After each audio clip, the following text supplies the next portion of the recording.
రాష్ట్రంలో ఈరోజు ఆరోగ్య విపత్తు తాండవిస్తున్నది. దాన్ని కప్పెట్టుకునేదానికి జగన్ రెడ్డి ఆరోగ్యశ్రీ పేరుతో హడావుడి, సురక్ష పేరుతో పేదలను మాయ చేసే కార్యక్రమం చేస్తున్నాడు. ఈరోజు రాష్ట్రంలో ఎంత ఆరోగ్య విపత్తి తాండవిస్తుందంటే, నాసిరకం మద్యం తాగటం వల్ల ఈ జగన్ రెడ్డి 57 నెలల పరిపాలనా కాలంలో 35 లక్షల మంది పేదలు, మధ్యతరగతి కుటుంబాలు హాస్పిటల్లో పాలై వాళ్ళ ఆస్తులు అమ్ముకొని వాళ్ళ ఆరోగ్యాన్ని కాపాడుకున్నారు కొందరు. ఆ రకమైన స్తోమత లేని వాళ్ళు ఒక 30,000 మంది ఈ నాసిరకం మద్యం వలన వాళ్ళ ప్రాణాలు కోల్పోవటం జరిగింది. నాసిరకం మద్యం వల్ల లక్షల మంది వాళ్ళ ఆరోగ్యాన్ని నాశనం చేసుకుంటుంటే దానికి కారణం ఎవరు? జగన్ రెడ్డి యొక్క ధనదాహం కాదా? 2 లక్షల కోట్ల విలువైన నాసిరకం మద్యం జగన్ రెడ్డి పరిపాలనలో అమ్మటం జరిగింది. 2 లక్షల కోట్ల రూపాయలు పేదలు వాళ్ళ భార్యలు బిడ్డలు తినాల్సిన సంపాదనని ఈ నాసిరకం మద్యానికి బలిపెట్టడం జరిగింది. ఈ 2 లక్షల కోట్ల నాసిరకం మద్యంలో 1 లక్ష కోట్లు నేరుగా జగన్ రెడ్డి ఆయన ముఠ అవినీతికి బలైపోయింది. ఈ రకంగా 2 లక్షల కోట్ల విలువైన మద్యం పేదల చేత తాగించటం వల్ల వాళ్ళ 35 లక్షల మంది ఆరోగ్యాలు దెబ్బతిని అందులో 30,000 మంది ప్రాణాలు కోల్పోయారు. ఈ ఆరోగ్యం చెడిపోయిన వారు దానికోసం వాళ్ళ ఆస్తుల్ని, ప్రాణాలే కాదు ఆస్తులు కూడా పోగొట్టుకోవటం జరిగింది. అట్లాగే వాళ్ళ భార్యాబిడ్డలు తినాల్సిన సంపాదన, పేదల సంపాదన అంతా ఈ నాసిరకం మద్యానికి పోవటం వల్ల వాళ్ళ పిల్లలకు పౌష్టికాహారం కూడా అందించలేక పిల్లల ఆరోగ్యాలు, పిల్లల మరణాలు కూడా పెరగటం జరిగింది. అందువలన నీతి ఆయోగ్ యొక్క ర్యాంకింగ్స్ చూసినట్టయితే ఈ వైద్య ప్రమాణాలలో చంద్రబాబు హయాంలో 2017-18 మధ్య ఆంధ్రప్రదేశ్ దేశంలో 4వ స్థానంలో ఉంది ఆరోగ్య ప్రమాణాలలో. అదే జగన్ రెడ్డి ఈ పరిపాలనా కాలంలో ఆరోగ్య ప్రమాణాలలో 4వ స్థానం నుంచి 10వ స్థానానికి దిగజారటం జరిగింది. అందువల్ల నువ్వు ఆరోగ్యానికి ఏదో చేశానని సాక్షి పేపర్ నిండా ఫుల్ పేజీ అడ్వర్టైజ్మెంట్లు ఇచ్చి కోటాను కోట్ల రూపాయలు సాక్షి పత్రికకి ఈరోజు ప్రజాధనాన్ని నువ్వు తరలిస్తూ ఉన్నావు. నువ్వు సాక్షి పత్రికలో ఇచ్చిన అడ్వర్టైజ్మెంట్స్ అంతా నిజమైతే కేంద్ర ప్రభుత్వ అధీనంలోని నీతి ఆయోగ్ ఇచ్చిన ర్యాంకింగ్లో, వైద్య ప్రమాణాలకు సంబంధించిన ర్యాంకింగ్లో ఆంధ్రప్రదేశ్ స్థానం 4వ స్థానం నుంచి 10వ స్థానానికి ఎందుకు పడిపోయింది? చంద్రబాబు 4వ స్థానంలో ఆరోగ్య ప్రమాణాలలో ఆంధ్ర రాష్ట్రాన్ని నిలబెడితే దాన్ని నువ్వు 10వ స్థానానికి ఎందుకు పతనం చేసావు? నీ పేపర్ స్టేట్మెంట్లు ఇదంతా మాయ చేసే ఇది జగన్ నాటకం కాదా? ఈ పేపర్ ప్రకటనలతోటి ఆరోగ్యాలు బాగుపడతాయా? ఆ పేపర్ ప్రకటనల పేరుతోటి నీ సాక్షికి సొమ్ముని, ప్రభుత్వ సొమ్ముని సాక్షికి తరలించడం తప్ప మరేమీ కాదు. ఈరోజు ఆరోగ్యశ్రీ హాస్పిటల్స్కి 1000 కోట్లు ఈరోజు బకాయిలు ఉన్నాయని చెప్పి ఈరోజు వాళ్ళ యాజమాన్యాలు, ఆరోగ్యశ్రీ నెట్వర్క్ యాజమాన్యాలు మీకు ఇదిగో ఇలాంటి లేఖలు, అనేక లేఖలు జగన్మోహన్ రెడ్డి ప్రభుత్వానికి ఇవ్వటం జరిగింది. నేటికి 1000 కోట్ల రూపాయలు ఆరోగ్యశ్రీ నెట్వర్క్ హాస్పిటల్కి బకాయిలు ఉన్నాయి. ఈ బకాయిలు చెల్లించకుండా ఫుల్ పేజ్ అడ్వర్టైజ్మెంట్లు ఇచ్చి పేదలను ఎంతకాలం మాయ చేస్తావు? ఎన్నికల ముందు ఇదంతా ఎన్నికల జిమ్మిక్కు కాదా? ఇది పేదలపైన ప్రేమ కాదు, సురక్ష పేరుతో, ఆరోగ్యశ్రీ పేరుతోటి ప్రజల్ని మరోసారి మాయ చేసే కార్యక్రమం, పేదలను మరోసారి మోసం చేసే కార్యక్రమం కాదా? ఈరోజు CMRF నుంచి చంద్రబాబు నాయుడు గారు 1500 కోట్లు ఖర్చు పెట్టాడు ముఖ్యమంత్రి సహాయ నిధి నుంచి. ముఖ్యమంత్రి సహాయ నిధి నుంచి చంద్రబాబు నాయుడు గారు 1500 కోట్లు ఖర్చు పెడితే నువ్వు 500 కోట్లు కూడా ఖర్చు పెట్టలా. మరి ఏ మెరుగు చేసినట్టు?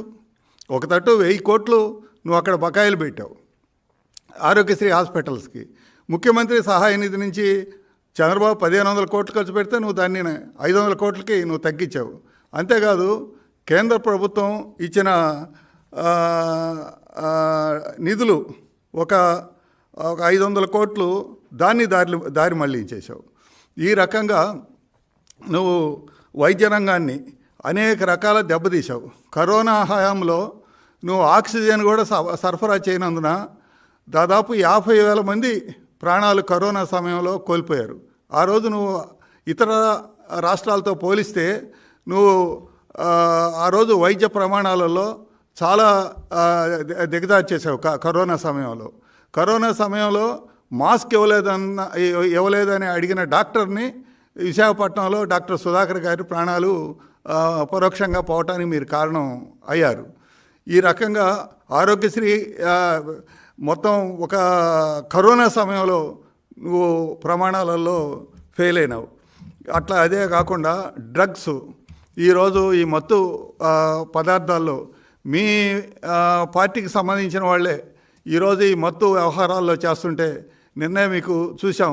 Nellore urban development authority chairman కుమారుడే హైదరాబాద్లో ఈ డ్రగ్స్ దాంట్లో పట్టుబడ్డారు. అంతకుముందు కాకినాడ ఎమ్మెల్యేకి సంబంధించిన మనుషులు గుజరాత్ నుంచి డ్రగ్స్ తెస్తూ ఉంటే విజయవాడ అడ్రస్ తోటి డ్రగ్స్ తెస్తూ ఉంటే 21,000 కోట్ల రూపాయలు డ్రగ్స్ పట్టుబడ్డారు. ఈ రకంగా యువతకి ఉద్యోగాలు ఇవ్వకుండా వాళ్ళ యొక్క ఫ్రస్ట్రేషన్లో ఈ మత్తుకు బానిసలను చేసి గంజాయి అట్లాగే డ్రగ్స్ వీటికన్నీ మత్తు పదార్థాలకి యువతను బానిసలు చేయటం వలన దీనివల్ల యువత యొక్క ఆత్మహత్యలు కూడా పెరిగాయి. జగన్ రెడ్డి పరిపాలనా కాలంలో 1745 మంది యువత ఆత్మహత్యలు కూడా చేసుకోవడం జరిగింది. ఉద్యోగాలు లేక ఈ మత్తు పదార్థాలకి బానిసలుగా వాళ్ళని మీరు తయారు చేసి వాళ్ళ ప్రాణాలను కూడా యువతని మీరు ప్రాణాలు తీస్తూ ఉన్నారు. కరోనా సమయంలో కావచ్చు, డ్రగ్స్ వల్ల యువత ప్రాణాలు 100 కొలది ప్రాణాలు పోవటం కావచ్చు, ఈరోజు మద్యం వలన 30,000 మంది ప్రాణాలు పోవటం కావచ్చు, పిల్లల్లో పోషకాహార లోపం కావచ్చు. నీతి ఆయోగ్ వారి యొక్క వైద్య ప్రమాణాల ప్రకారం 4వ స్థానంలో చంద్రబాబు హయాంలో 4వ స్థానంలో ఉన్న రాష్ట్రాన్ని ఈరోజు 10వ స్థానానికి పడగొట్టడం కారణం కావచ్చు. దీని అంతటా వల్ల ఈరోజు రాష్ట్రంలో ఆరోగ్య విపత్తు ఉంది. దాన్ని కప్పెట్టుకోవటానికే ఈ ఎన్నికల్లో ప్రజలను మరోసారి మాయ చేయటం కోసమే ఆరోగ్యశ్రీ పేరుతోటి, అదే రకంగా సురక్ష పేరుతోటి ఒక జగన్నాటకం. ఇది ఒక మాయ తప్ప నిజంగా ప్రజల ఆరోగ్యం పైన చిత్తశుద్ధి ఉంటే జగన్మోహన్ రెడ్డి ఇమీడియట్గా చేయాల్సిన పని ఏంటి? ఈరోజు ఈ నాసిరకం మద్యాన్ని ఇతను వెంటనే దాన్ని నిషేధించాల. అదే రకంగా పేదల ఆరోగ్యం పైన ఇతనికి చిత్తశుద్ధి ఉంటే నెట్వర్క్ హాస్పిటల్కు ఉండే 1000 కోట్లు బకాయిలు వెంటనే అతను విడుదల చేయాలి. ఇతను నిజంగా పేదల ఆరోగ్యం పట్ల జగన్మోహన్ రెడ్డికి చిత్తశుద్ధి ఉంటే ఈరోజు కుంభకోణాలకి, మందుల కుంభకోణానికి పాల్పడ్డ వాళ్ళకి, అట్లాగే ఈరోజు కూడా పత్రికల్లో వచ్చింది, ఆఖరికి వాళ్ళు క్యాన్సర్ పేషెంట్లను కూడా ఈరోజు మాయ చేస్తూ కుంభకోణానికి పాల్పడ్డవాళ్ళు, ఆరోగ్యశ్రీ కుంభకోణానికి పాల్పడ్డవాళ్ళు, దీంట్లో కుంభకోణానికి పాల్పడ్డవాళ్ళు, అదే రకంగా ఈరోజు ఈ వెహికల్స్ కొనటంలో కూడా కుంభకోణాలకి పాల్పడ్డారు. వీళ్ళందరిపైన కూడా ఈరోజు ఆయన చర్యలు తీసుకోవాలి. ఇవన్నీ అట్లాగే దానికి కావాల్సిన పుష్కలంగా నిధులు విడుదల చేయాలి. ఇవన్నీ ఏం చేయకుండా ఊరక నేనేదో పరిమితి పెంచాను. దేనికి పరిమితి పెంచితే? పళ్ళెం నిండా పాయసం పోసి కొంగ ముందు పెడితే కొంగ ఎలా తాగగలదు? అందువల్ల నిజం నీ కొంగకి నువ్వు పాయసం పెట్టాలనుకుంటే దాని కూజలో నువ్వు పాయసం పోసి పెడితే తాగగలదు. అట్ట కాకుండా కరెక్ట్గా దమనకులు మోసం చేసినట్టుగా కొంగని పాయసం పళ్ళెం నిండా పోసి ఇదిగో నువ్వు ఆరగించంటే ఇది మోసమే కదా. ఈరోజు ఆరోగ్యశ్రీలో ఈ పరిమితి పెంచానని ఈ జగన్నాటకం అంతా కూడా పేదలను మోసం చేయటం. పైగా మెడికల్ కాలేజ్ అబద్ధాలు కూడా చెప్తున్నారు. మెడికల్ కాలేజెస్ నేను 17 మెడికల్ కాలేజీలు తెచ్చానని చెప్పి పేపర్ నిండా అబద్ధాలు చెప్తున్నాడు. ఈ రోజుకు స్థాపించింది 5 మెడికల్ కాలేజీలు మాత్రమే. అదే చంద్రబాబు నాయుడు గారు 22 మెడికల్ కాలేజీలు స్థాపించాడు. చంద్రబాబు నాయుడు 22 మెడికల్ కాలేజీలు స్థాపించిన చంద్రబాబు నాయుడు ఏమీ చేయనట్టు, అట్లాగే 1500 కోట్లు ముఖ్యమంత్రి సహాయ నిధి నుంచి ఇచ్చిన చంద్రబాబు నాయుడు ఏమీ చేయనట్టు, ఈయన మాత్రం 5 మెడికల్ కాలేజీ ఇచ్చిన ఈయన పెద్దగా చేసినట్టు ఈ రకమైన ఒక అబద్ధాల ప్రచారం కూడా ఈరోజు చేస్తూ ఉన్నారు. ఈ 5 మెడికల్ కాలేజీల్లో కూడా సీట్లు ఎస్సీ ఎస్టీ బీసీ విద్యార్థులకి రావాల్సిన సీట్లు కూడా అమ్ముకుంటున్నారు ఓపెన్ మార్కెట్లో. వైద్య కళాశాలల్లో ఈ 5వ కొత్తగా వచ్చిన వైద్య కళాశాలల్లో కూడా మెడికల్ సీట్లు కూడా అమ్ముకుంటా ఉన్నారు. ఎన్టీఆర్ పేరుతో ఉండే ఈ మెడికల్ యూనివర్సిటీని దాన్ని తీసేసి తన తండ్రి పేరు పెట్టుకోవటం జరిగింది. ఈ రకంగా వైద్య రంగాన్ని సర్వనాశనం చేసి ఈ హెల్త్ యూనివర్సిటీ పేరు మార్చడం వల్ల వైద్య విద్యార్థులు కూడా అనేక రకాలైన ఇబ్బందులు పడుతూ ఉన్నారు. తన పేరు కోసం, తన అక్రమ సంపాదన కోసం మొత్తం వైద్య రంగాన్ని, పేదల యొక్క ఆరోగ్యాన్ని మొత్తం సర్వనాశనం చేసి ఎన్నికల కోసం ఆరోగ్యశ్రీ పేరుతోటి లేదా ఈరోజు సురక్ష పేరుతోటి మరోసారి మాయ చేయడానికి వచ్చే జగన్మోహన్ రెడ్డికి ప్రజలు అమాయకులు కాదు, అన్నీ గమనిస్తున్నారు. ఇతనికి ఖచ్చితంగా బుద్ధి చెప్తారని చెప్పి బుద్ధి చెప్పక మానరు అనేది వాస్తవం.